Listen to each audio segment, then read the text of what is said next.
আসসালামু আলাইকুম everyone, welcome back to my channel দেশি ব্লগ চ্যানেলে সবাইকে স্বাগতম। রমাদান মোবারক। আশা করি যে যেখান থেকে আমার এই ব্লগটা দেখতেছেন সবাই ভালো আছেন। আলহামদুলিল্লাহ, আমিও কিন্তু বেশ ভালোই আছি। আর বিকেল থেকে ভিডিও শুরু করছি, তো দুপুরের নামাজ শেষ করে আর কি যেই সময়টা থাকে 3টার দিকে সাইমের বেডটা একটু ঝেড়ে দিলাম। পরিষ্কারই ছিল, তারপরেও একটু দুপুরবেলা ওখানেও একটু আর কি শুইছিল সেই জন্য। এরপরে দেখেন হচ্ছে মানে দুপুরে আসার সময় সময়ের বাবা হচ্ছে এই বাজার সদাইগুলো নিয়ে আসছে। আর আমি কিন্তু হচ্ছে ওই যে বললাম না 3টা থেকে আজকের ব্লগটা শুরু করছি। ইফতারের পর পর্যন্ত কি না করি সেই সব কিছু কিন্তু শেয়ার করব আজকের ব্লগে।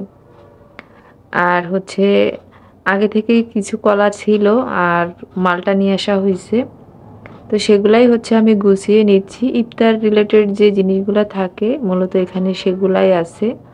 মুড়ি আছে, তারপর চিনি আছে, আর হচ্ছে ইফতার আইটেম আছে, তো সেগুলাই আর কি, আর ট্যাং আছে। তো ওগুলাই আমি বের করে গুছিয়ে নিচ্ছি, রান্নাঘরে রাখতেছি।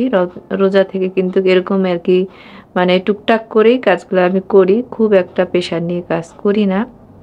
তো যেই দোকানে আমরা নেই সেখানে নাকি বড় প্যাকেট ছিল না, পরে এগুলা নিয়ে আসছে।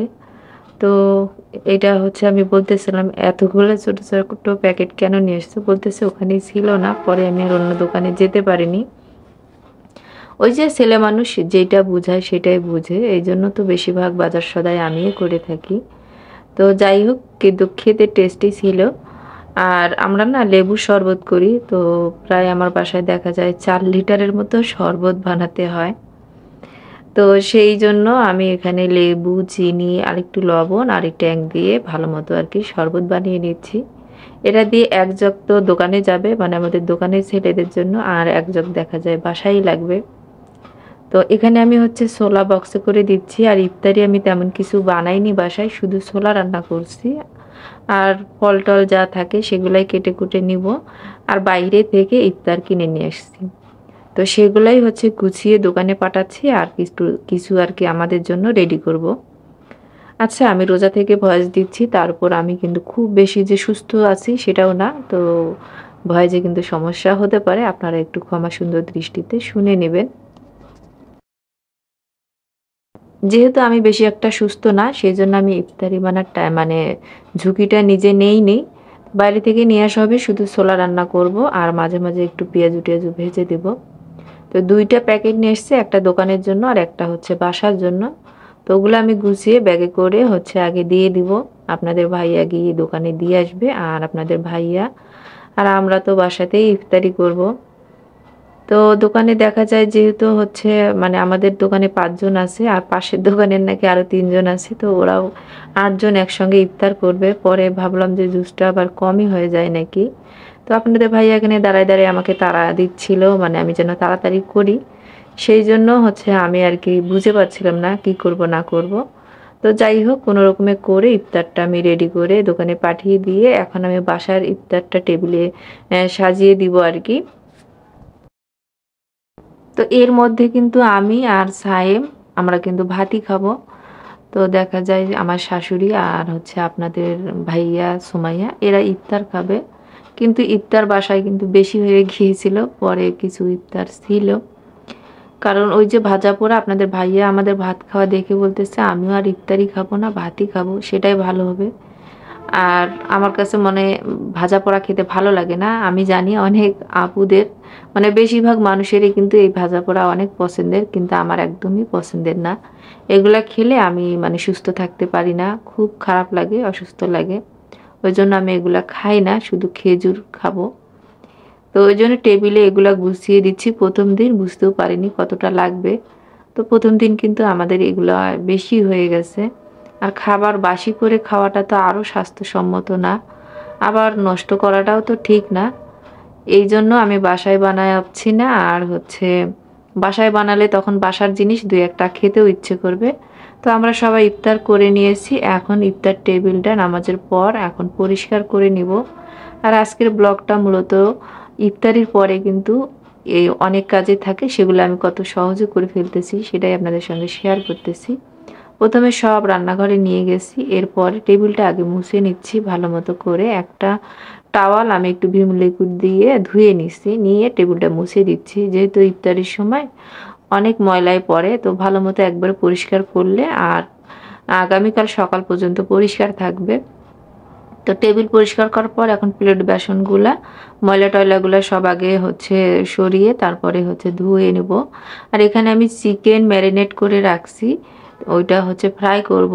সুমাইয়া তো রোজা আছে, তো ওর পছন্দের খাবার না করে দিলে দেখা যায় একটুও ভাত খাবে না।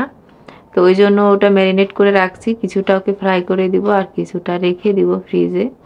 তো আমি প্রথমে প্লেটগুলো এইভাবে ধুয়ে নেই, এরপরে প্লেট মাজি। তাহলে এইটা যে মাজনিটা আছে এটা তো ময়লা হয় না, আর অল্প একটু ভিম লিকুইড হলেই কিন্তু প্লেট পরিষ্কার করা যায়। তো সংসারিক একটা মেয়ে কিন্তু চারিদিকে খেয়াল রাখে, তো আমিও সেটাই করি। আর সংসারের কাজের পাশাপাশি নিজেকেও যেন একটু আরাম দিতে পারি সেই দিকটাও আমি খেয়াল রাখি। দীর্ঘ 10টা বছর আমি রমজান মাসে 15-20 জনের ইফতার একা হাতে বানিয়েছি।